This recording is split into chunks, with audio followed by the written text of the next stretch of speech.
వాళ్ళు ఏం చేసినా కానీ ఈ ఉప ఎన్నికల్లో అత్యధిక స్థానాలు తెచ్చుకోవటము, చాలా చోట్ల ఎన్నికలు వాయిదా పడాల్సిన పరిస్థితి కల్పించటము తమకు రాజకీయంగా విజయం అనే అభిప్రాయం వైసీపీలో నెలకొంది.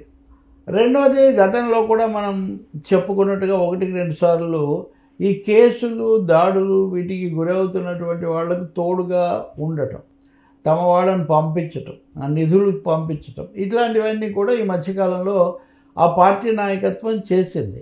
ఇప్పుడు కొత్తగా జరిగింది ఏంటంటే, ఈ ఎన్నికల్లో గెలిచిన వాళ్ళు లేకపోతే స్థానిక కార్యకర్తలతో సమావేశమైనప్పుడు మాజీ ముఖ్యమంత్రి జగన్మోహన్ రెడ్డి ఆ మాట స్పష్టంగా చెప్పారు. కార్యకర్తలతో ఉంటాను, కార్యకర్తలను గతంలో నిర్లక్ష్యం కొంచెం వాళ్ళకు తగిన సమయం నేను కేటాయించలేకపోయాను. అందరూ చెప్పే మాటే, నేను ప్రభుత్వంలో ఉన్నప్పుడు ప్రభుత్వ కార్యక్రమాలు చాలా చేసి ఫలితాలు చూపించాలి అన్నటువంటి ఆ హడావుడిలో మిమ్మల్ని ఉపేక్షించాను, తగినంతగా శ్రద్ధ చూపించలేకపోయానని చెప్పడం